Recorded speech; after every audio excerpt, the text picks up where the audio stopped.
உபகண்டத்தின் நாகர்களும், ஆஸ்திரேலிய பழங்குடி நாகர்களும், ஆப்பிரிக்க நீக்ரோக்களும் உலகின் மிகவும் பழைய குடிகள். மற்ற பழங்குடிகள் எல்லாமே இவர்களிலிருந்து உருவானவர்களே.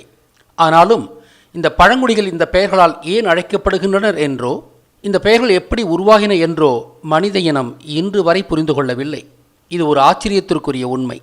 இந்த விடயத்தின் மூலமாக இந்த பழங்குடிகள் எல்லாம் ஒன்றே என்றும், இந்த பழங்குடிகள் தோன்றிய இடம் கடலில் மூழ்கிப்போன ஆஸ்திரேலியா, தென்னிந்தியா, ஆப்பிரிக்கா கண்டங்களை இணைத்த குமரி பெருநிலம் என்றும் உறுதியாகவும் முடிவாகவும் நிறுவ இருக்கிறோம். அது மட்டுமல்லாது எக்கர், சேரர், பாண்டியர், சோழ மக்கள் எப்படி தோன்றினார்கள் என்பதையும் காணப்போகிறோம். ஆப்பிரிக்க சொற்களான நீக்ரோ, நீகர் போன்றவற்றுக்கு பல பொருள்கள் உள்ளன. அவை கருப்பு, அம்மனம், மூலம் என்பன. அதேபோல இந்திய சொற்களான நாகா, நக்கமர், நாக் என்பவற்றுக்கும் பல பொருள்கள் உள்ளன. அவை கருப்பு, அம்மனம், மூலம், மனிதன் என்பனவாகும். இந்த இரண்டு பெயர் தொகுப்புகளின் பொருள்களில் ஒன்று மூலம் என்பதாகும். எனவே இந்த இரண்டு பழங்குடிகளுமே உலகின் மூலக்குடிகளாகும். நாகா, நீக்ரோ என்ற பெயர்கள் ஒன்றே போலவே இருப்பதால் அவர்கள் அனைவருமே ஒரே மக்கள் என்றும், அவர்களின் பெயர்கள் ஒரே மூலச்சொல்லிலிருந்தே மருவியவை என்றும் உணரலாம். அந்த மூலச்சொல் எது? மனிதர்கள் தோன்றிய போது மொழி பேசாத, ஆனால் மொழி பேச தகுதியுள்ள மனிதர்களாகவே தோன்றினார்கள். பொருளற்ற சத்தங்களை ஏற்படுத்தும் ஆதி மனிதனான அவன் பொருளுடைய மொழி பேசும் மனிதனாக மாற்றம் காண கடுமையாக உடைத்திருக்க வேண்டும். மொழி பேச முதன்மை கருவி ஆங்கிலத்தில் டங் என்று அழைக்கப்படும் நாக்கு என்பதை நாம் அறிவோம். டங் என்ற ஆங்கில சொல் தொங்கு என்ற தமிழ்ச் சொல்லிலிருந்தே உருவானது. நாய் தொங்குகின்ற நாக்கை உடையது. தொங்கு, டொங்கு, டங். நாயும் நாயினத்தை சார்ந்த விலங்குகளும் தொங்குகின்ற நாக்கை பெற்றுள்ளன. இவற்றிலிருந்துதான் ஆங்கிலத்தில் நாக்கிற்கு டங் என்ற சொல் தமிழின் தொங்கு என்ற சொல்லின் மூலமாக உருவாக்கியது. நாயின் வாயிலிருந்து தொங்கும் உறுப்பு நாக்கு என்பதால் டங் என்ற சொல் நாயிடமிருந்தே உருவாகியிருக்க வேண்டும். மனிதன் முதலாக பழக்கிய விலங்கு நாய்தானே. வேட்டையாடிய சிவபெருமானின் உற்ற தோழன் அல்லவா?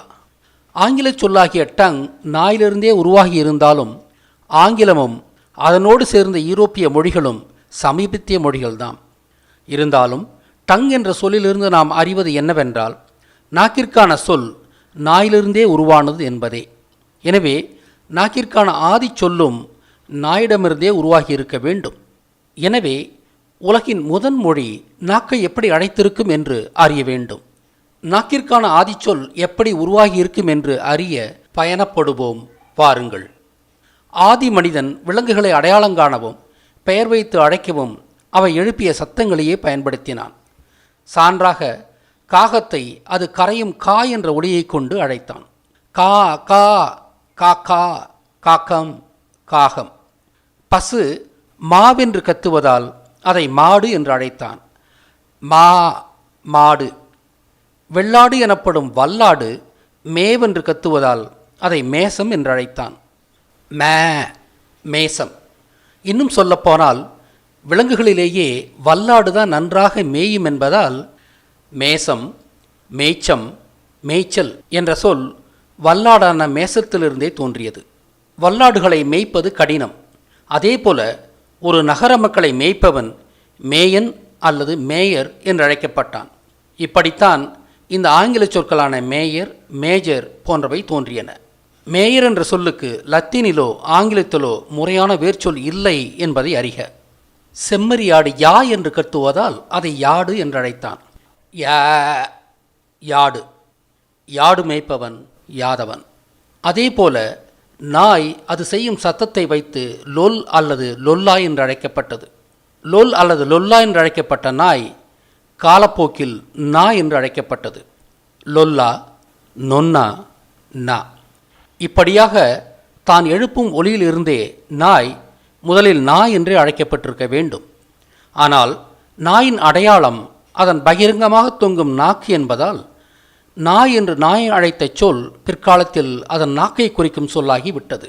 நா என்பது நாயின் நாக்கை குறிக்கும் சொல்லான பிறகு நா ப்ளஸ் ஐ, நாய் என்று அழகான நாக்கை உடைய விலங்கு என்று நாயை குறிக்கும் சொல் உருவானது.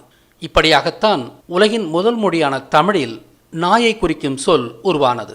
நாய் என்ற சொல் உருவாக்கத்தில் முக்கியமான புள்ளி என்னவென்றால் லா ஒலி நா ஒலியாக மருவுவதுதான். அதாவது லொல்லா, நொன்னா, நா. இப்போது லா ஒலி நா ஒலியாக மருவும் என்பதை நிறுவினால் நா என்று நாக்கை குறித்த சொல் தோன்றியதை முழுமையாக நிறுவியதாக ஆகும். பல மொழிகளிலும் லா ஒலி நா ஒலியாக மருவுகிறது. சான்றாக ஆங்கிலத்தில் அல் பிளஸ் காமன், அல் காமன், அன்காமன். இங்கு அல் என்றால் இல்லை என்று பொருள், காமன் என்றால் பொதுவானது என்று பொருள், அன்காமன் என்றால் பொதுவானதல்ல, அதாவது தனித்துவமானது என்று பொருள். அன் என்று தொடங்கும் பெரும்பாலான ஆங்கில சொற்கள் இப்படி உருவானவையே. மற்றுமொரு சான்றாக கண்ணின் கருவழியை கொண்டு கண்ணை கல் என்று முதலில் பெயரிட்டனர். கல் என்பதன் பொருள் கருப்பு என்பதாகும். லா ஒலி நா ஒலியாக மருவி அதுவே கண் என்றானது. கல், கண், கண்.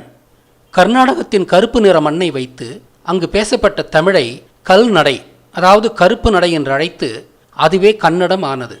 கல் பிளஸ் நடை, கல் நடை, கன்னடை, கன்னடம். இங்கே நடை என்பது பேசும் பாங்கை குறித்தது.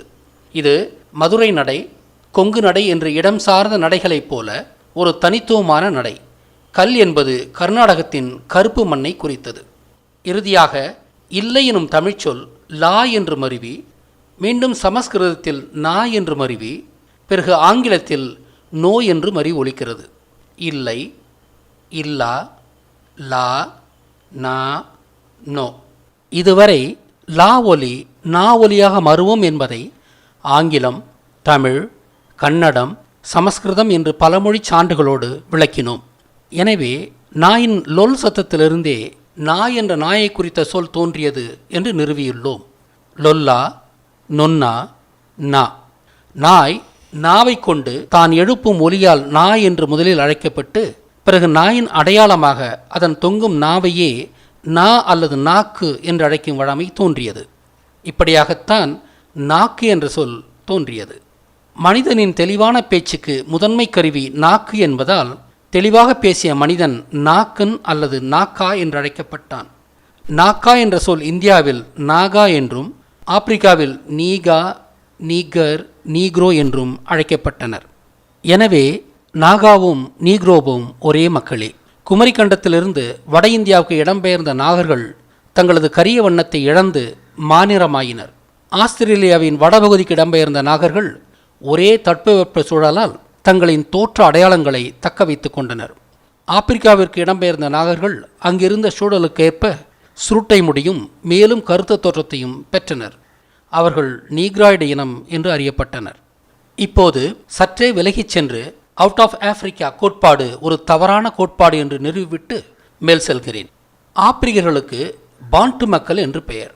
பாண்டு என்பதற்கு மக்கள் அல்லது மனிதன் என்று பொருள் கொள்கிறார் வில்லம் பிளீக். இது ஒரு மேற்கத்தியரின் பிழையான புரிதல். பாண்டு என்ற சொல் உண்மையில் வந்த மக்கள் என்றே பொருள்படும்.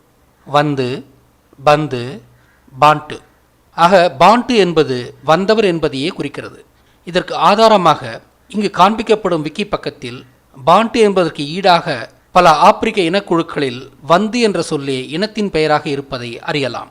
சான்றாக லுகியா எனும் பாண்டு மொழியில் பாண்டு என்பதற்கு ஈடான இனப்பெயராக வந்து என்ற சொல்லே பயன்படுத்தப்படுகிறது. சிங்கா ஜிட்ஸா என்ற மொழியில் இதுவே வந்துரு என்று அழைக்கப்படுகிறது. இதுபோல பல பாண்டு மொழிகளிலும் வந்து என்ற பொருள்படியே இனப்பெயர்கள் உள்ளன.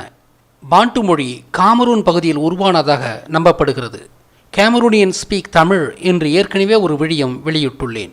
எனவே இதிலிருந்து பாண்ட் என்பது குமரிக்கண்டத்திலிருந்து அங்கு வந்தவர் என்ற பொருளில் உருவான இனப்பெயரே.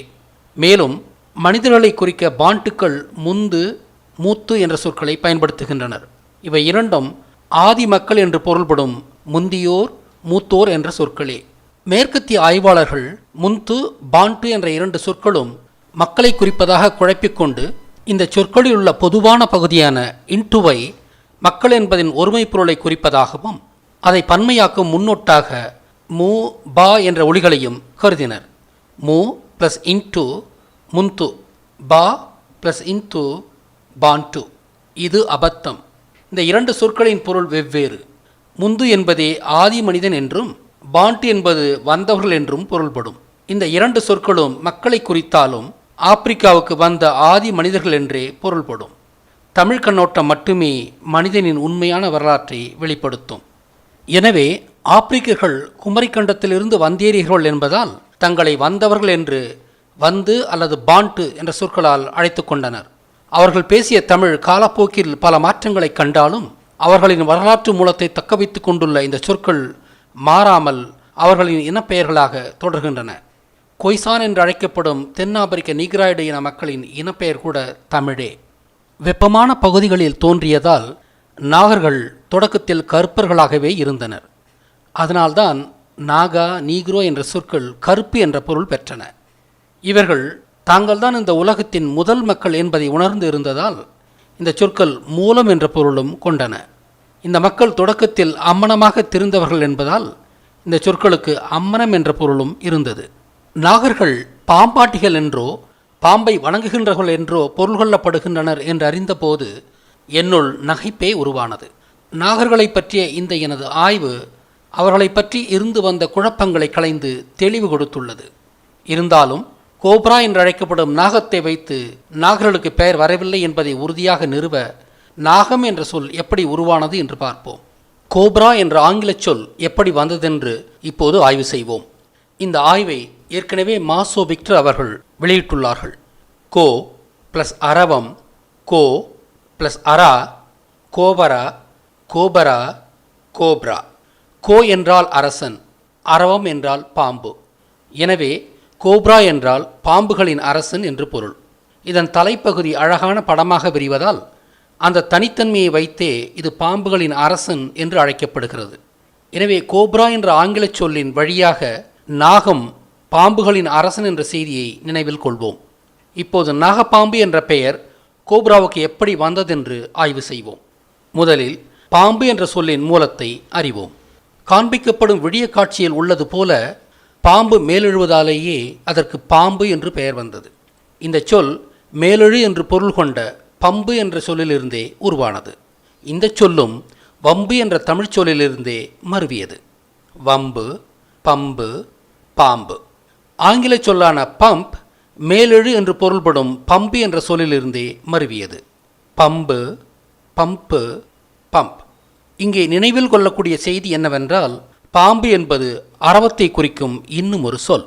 அதேபோல நாயகன் என்பது கோ என்ற அரசனை குறித்த இன்னும் ஒரு சொல். நாயகன் என்ற சொல்லும் நாக்கை குறித்த நாவிலிருந்து உருவான சொல்லே.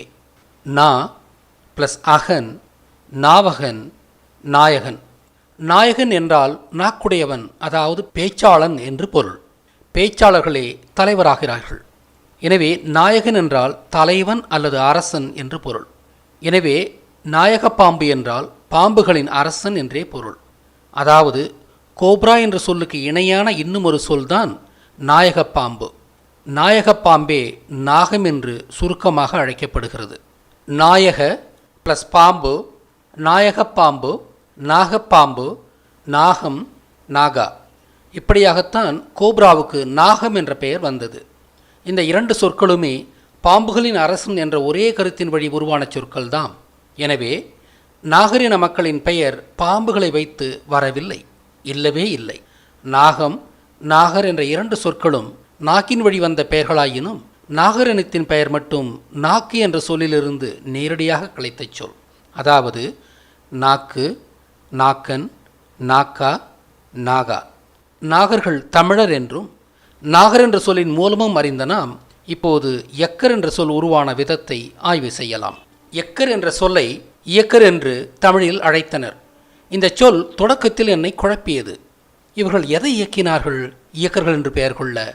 ஆனால் இது தமிழ் இலக்கணவாதிகளின் கைவரிசை என்பதை புரிந்து கொண்டு உடனே சுதாரித்து கொண்டேன். எனவே இவர்கள் எக்கர் என்றே அழைக்கப்பட வேண்டும். வாழும் குகைகள் நிறைய கிடைத்ததால் பெரும்பாலான ஆதி மனிதர்கள் மலையில்தான் வசித்தார்கள். ஆனாலும் அவர்கள் தோன்றிய இடம் தரையில்தான். அப்படி தரையில் தோன்றி பேச பழகி நாகர்களாக அறியப்பட்டு விருத்தி அடைந்த மக்கள் கூட்டம் தரையில் கிடைத்த குகைகள் போதாமையால் வாழும் இடம் தேடி மலை ஏறினார்கள். தரையில் வாழ்ந்த நாகர்கள் மலை ஏறியவர்களை எக்கர் என்றனர். எனவே எக்கு என்ற சொல்லுக்கு ஏறு என்று பொருள் இருந்திருக்க வேண்டும். மனிதன் தோன்றி பேசப் பழகி புதிய கலைச்சொற்களை உருவாக்கி கொண்டிருந்த காலத்தை பற்றி நாம் பேசிக் கொண்டிருக்கிறோம். ஏறுவதற்கான கலைச்சொல்லை அவர்கள் எப்படி கண்டிருப்பார்கள்? நாம் சத்தமாக எக்கு என்று உச்சரித்தால் நமது வயிறு மேலேறுவதை காணலாம். நீங்களே இதை பயிற்சி செய்தும் பார்க்கலாம். எக்கு என்று உச்சரிக்கும் போது வயிறு மேலேறுவதை கண்ட நமது முன்னோர்கள் எக்கு என்ற சத்தத்தை கொண்டு மேலேறுவதை குறித்தனர். இப்படியாகத்தான் எக்கு என்ற சொல்லும் எக்கர் என்ற சொல்லும் பிறந்தது. எனவே தரையில் வாழ்ந்த நாகர்கள் மலையில் ஏறிய நாகர்களை எக்கர் என்று அழைத்தனர். இப்படியாகத்தான் மலைவாழ் மக்கள் எக்கர் என்றோ யக்ஷர் என்றோ இன்று வரை அழைக்கப்படுகின்றனர். சான்றாக சமண தீர்த்தங்கரர்களின் துணை தெய்வங்களாக யக்ஷனும் யக்ஷியும் இன்று வரை போற்றப்படுகிறார்கள். ஆதிநாதன் என்றழைக்கப்பட்ட சிவன் உலகின் முதல் தீர்த்தங்கரர். சிவன் மலைமக்களின் தலைவன் என்பதும் எக்கர்கள் மலைமக்கள் என்பதும் மலைமக்களான எக்கர்கள் தங்களது தலைவனான சிவனுக்கு பணி செய்திருப்பார்கள் என்பதும் இயல்பான உண்மைகள்.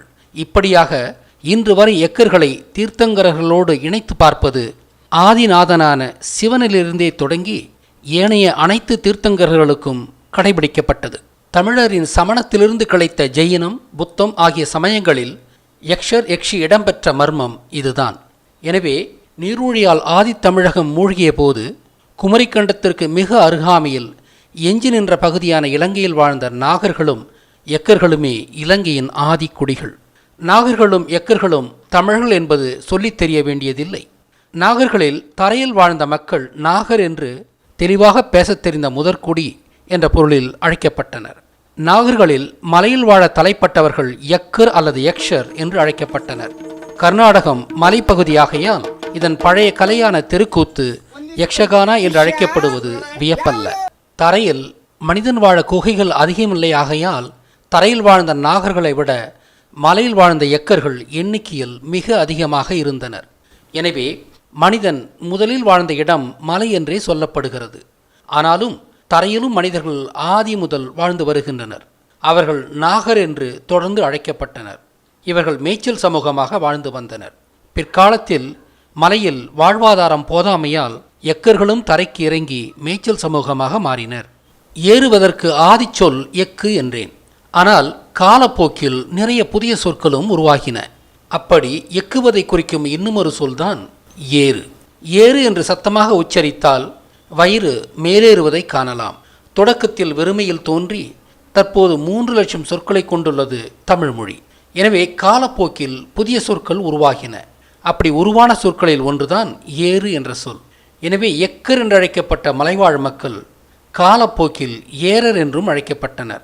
யா ஒலி சா ஒலியாக மருவுவதால் ஏரர் என்ற சொல்லி சேரர் என்றும் மருவியது.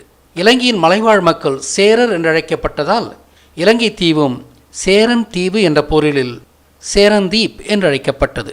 இலங்கையின் தரைப்பகுதிகளில் வாழ்ந்த நாகர்களால் இலங்கை தீவு நாகத்தீவு என்ற பொருளில் நாகதீப் என்றும் அழைக்கப்பட்டது. இலங்கையின் நில அமைப்பு தீ சுவாலையின் வடிவில் காட்சியளிப்பதால் தீவு என்று அழைக்கப்பட்டது. நீர் நடுவில் உள்ள நிலத்திற்கு தீவு என்ற பெயர் இப்படியாகத்தான் உருவானது.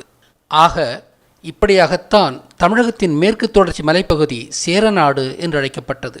மலைமக்கள் வேட்டையாடி வாழ்ந்ததால் சேர பேரரசின் கொடி வில்லும் அம்புமாக இருப்பது வியப்பல்ல.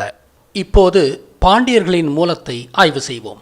இராமாயணம் 7000 ஆண்டுகளுக்கு முன்னதாக நடைபெற்றதாக கருதப்படுகிறது. இராமாயண காலத்தில் ராவணனே இலங்கையின் அரசனாக இருந்தார்.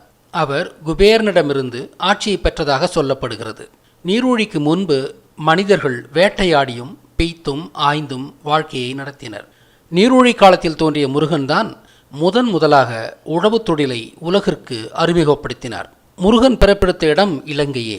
முருகனால் ஏறத்தாழ 10,000 ஆண்டுகளுக்கு முன்பு தொடங்கப்பட்ட உழவு செழித்து இலங்கை முழுவதும் பரவி உலகின் ஒப்பற்ற விவசாய நாடாக இலங்கை சிறந்தது குபேரன் காலத்தில்தான். உலகெல்லாம் மனிதர்கள் அன்னாடங்காட்சிகளாக வேட்டையாடி படைத்த காலத்தில் உணவு பாதுகாப்பு நிலவிய உலகின் முதல் மண் குபேரனின் இலங்கைதான். எனவே குபேரன் உலகின் பணக்காரனாக அறியப்பட்டார். விவசாய விளைபொருட்களை இங்கு காண்பிப்பது போல குவித்து வைக்கிறோம். இவற்றுக்கு குவியம் என்று பொருள். குவியம் குவியம் குவியம் பிளஸ் ஏறு குபேரு குபேரன். தன்னிடமிருந்த தானிய குவியல்களால் புகழின் உச்சிக்கு ஏறியதால் இவன் குபேரன் என்று அழைக்கப்பட்டார். குபேரன் வைத்திருந்த நெல், கேழ்வரகு, சோளம் போன்ற குவியங்களை வருடம் முழுவதும் பாதுகாத்து வைத்து பயன்படுத்த முடியும் என்பதால் வருடம் முழுக்க உணவு பாதுகாப்பை தனது குடிகளுக்கு ஏற்படுத்தியதால் உலகின் பணக்காரனாக அவர் அறியப்பட்டார். உழவுக்கான முக்கியமான கருவிகள் கலப்பையும் மாட்டு வண்டியும். சக்கரம் இல்லாமல் வண்டி செய்ய இயலாது என்பதால் குபேரன் காலத்திலேயே தமிழர்கள் சக்கரம் கண்டுபிடித்து விட்டனர் என்பது புரியும். இராமாயணத்தில் தேர்களை பயன்படுத்தினார்கள் என்பதும் இதற்கு ஆதாரமாகும். ராவணனின் மகனான இந்திரனே மழைக்கடவுள். True identity of Indra, the sky god என்ற விடியம் இந்த சேனலில் ஏற்கனவே வெளியிட்டுள்ளோம். மழையோடு உழவு தொடர்பு கொண்டுள்ளதால் இலங்கையின் உழவர்கள் தேவ இந்திரகுல வேளாளர் என்று அழைக்கப்பட்டனர். முருகனின் வேல் ஆண் விந்தணிவின் வடிவில் உருவாக்கப்பட்டதாலும் விதையை ஆள்பவனே உழவன் என்பதாலும் உழவை முதன்முதலாக தொடங்கியவர் முருகன் என்பதாலும் உழவர்கள் வேளாளர் என்று முருகன் காலத்திலேயே அழைக்கப்பட்டனர். முருகன் வேளாண்மையை தொடங்கியவர் என்பதை வரலாற்றில் பதிய வைக்கவே பச்சை நிற வள்ளி அவரது மனைவியாக உருவகப்படுத்தப்பட்டாள். அவள் பச்சையம்மாளுக்கான கிரகமான வெள்ளியின் பெயரால் வெள்ளி என்றே அழைக்கப்பட்டு அந்த சொல் மருவியே வள்ளி ஆனாள். வெள்ளி, வள்ளி. முருகனே யானையை அடையாள சின்னமாக்கி ஆசீவக வாழ்வியலை தோற்றுவித்தவர் என்பதால் அந்த வரலாற்றை தக்க வைக்கவே தெய்வ யானை அவரது இன்னும் ஒரு மனைவியாக உருவகப்படுத்தப்பட்டார். அதாவது வேளாண்மையை துவக்கியதற்காக வள்ளியும் ஆசீவகத்தை தோற்றுவித்ததால் தெய்வானையும் மனைவிகளாக உருவகப்படுத்தப்பட்டனர். இது வரலாற்றை தக்க வைக்கும் பழங்கால உத்தி. இவற்றை பற்றியெல்லாம் முருகனின் அனைத்து பரிமாணங்களையும் சொல்லும்போது ஆதாரத்தோடு முழுமையாக சொல்லுகிறேன். உழவர்கள் வேளாளர் என்ற பெயரை முருகனால் பெற்றிருந்தாலும் அவருக்கு பிறகு தோன்றிய மழைக்கடவுளான இந்திரனால் தேவேந்திர குல வேளாளர் என்று இலங்கையின் உழவர்கள் அழைக்கப்பட்டனர். இந்த வேளாளர்கள் ஆறுகளின் டெல்டா பகுதிகளிலேயே உழவு செய்தனர். இந்த தேவேந்திர குல வேளாளர்கள் மகாபாரத காலங்களில் இலங்கையிலிருந்து இடம்பெயர்ந்து வந்து தாமிரபரணி ஆற்றின் கழிமுகத்தில் உழவு செய்தனர். மிகவும் கருத்திருந்த இம்மக்களை தமிழகத் தமிழர்கள் மல்லர்கள் என்று அழைத்தனர். இவர்கள் கருத்திருந்ததற்கு 2 காரணங்கள் உண்டு. 1. நாள் முழுவதும் கடும் வெயிலில் உழவு பணி புரிந்ததால் கருத்திருந்தனர். 2. இலங்கை தமிழகத்தை விட பூமத்திய ரேகைக்கு அருகில் இருப்பதால் இயல்பாகவே அவர்கள் தமிழகத் தமிழர்களை விட கருத்திருந்தனர். அப்போது தமிழகத்தில் வாழ்ந்த 2 விதமான மக்கள் எக்கர்களும் நாகர்களும். எக்கர்கள் குளிர்ந்த மலைகளில் வசித்ததால் மல்லர்களின் அளவுக்கு கருத்திருக்கவில்லை. நாகர்கள் மேய்ச்சல் சமூகமாக தரைக்காடுகளில் வசித்ததால் அவர்களும் மல்லர் அளவுக்கு கருத்திருக்கவில்லை. அதனால்தான் மாநிறமாகவோ இளங்கருப்பாகவோ இருந்த தமிழகத் தமிழர்கள் புதிதாக வந்த வேளாள குடிகளை அவர்களின் கரி நிறத்தை வைத்து மல்லர் என்று அழைத்தனர். மல்லர்கள் 5000 ஆண்டுகளுக்கு முன்பு இலங்கையிலிருந்து குடிவந்தவர்கள் என்று அறிவதற்கு கீழ்வரும் காரணங்கள் துணை நிற்கின்றன. 1. ராவணனின் மகனான மழைக்கடவுளான இந்திரனின் வம்சாவளிகளாக இவர்கள் தேவேந்திர குல வேளாளர் என்றே அழைக்கப்படுகின்றனர். இன்றும் இலங்கையின் வேளாளர்கள் இப்பெயராலேயே அழைக்கப்படுகின்றனர். 2. முருகனால் தொடங்கப்பட்டு குபேரன் காலத்தில் முழுமை பெற்ற உழவுத் தொழிலில் தேர்ந்த இலங்கையின் மல்லர்கள் தங்களின் தொழிலை பெருக்க புதிய வண்டல் மண் பகுதிகளை தேடி வருவது இயல்பு. 3. அக்கால தமிழக மக்களை விட இவர்கள் கருப்பாக இருந்ததால் தமிழக மக்கள் இவர்களை மல்லர் என்று அழைத்தனர். 4. இடம் வாரி வந்ததால் இவர்கள் மாற்றன் அல்லது மாறன் என்று தங்களை அழைத்து கொண்டனர். பாண்டிய மன்னர்களுக்கு மாறன் என்ற பொது அடைமொழி உள்ளதை யாவரும் அறிவர். எனவே ஆதி உழவர்களான மல்லர்கள் இலங்கையிலிருந்தே தமிழகத்திற்கு இடம்பெயர்ந்து வந்து இங்கே உழவுத் தொழிலை அறிமுகப்படுத்தினார்கள். அவர்கள் மாட்டு வண்டியும் வைத்திருந்தனர். இழுத்தால் வருவதால் அதற்கு வந்தி என்று பெயரிடப்பட்டு அதுவே வண்டியாக மருவி மாடுகளால் இழுக்கப்படுவதால் மாட்டு வண்டியானது. வந்தி, வண்டி. வண்டி பண்டி என்றும் இறுதியாக பாண்டி என்றும் மருவியது. வண்டி, பண்டி, பாண்டி. பெரு விவசாயத்திற்கு வண்டி இன்றியமையாததாகையால் வண்டி என்ற சொல்லின் மருவிய வடிவமாகிய பாண்டி என்பது விவசாயத்தை குறிக்கும் சொல்லானது. பாண்டியர் என்பது விவசாயிகளை குறித்த சொல். பாண்டியர் தொடக்கத்தில் ஆறுகளின் கழிமுகங்களிலேயே விவசாயம் செய்தனர். ஆற்றின் கழிமுகம் கடலோரம் இருப்பதால் இம்மக்கள் விவசாய தொழிலோடு மீன்பிடி தொழிலையும் செய்தனர்.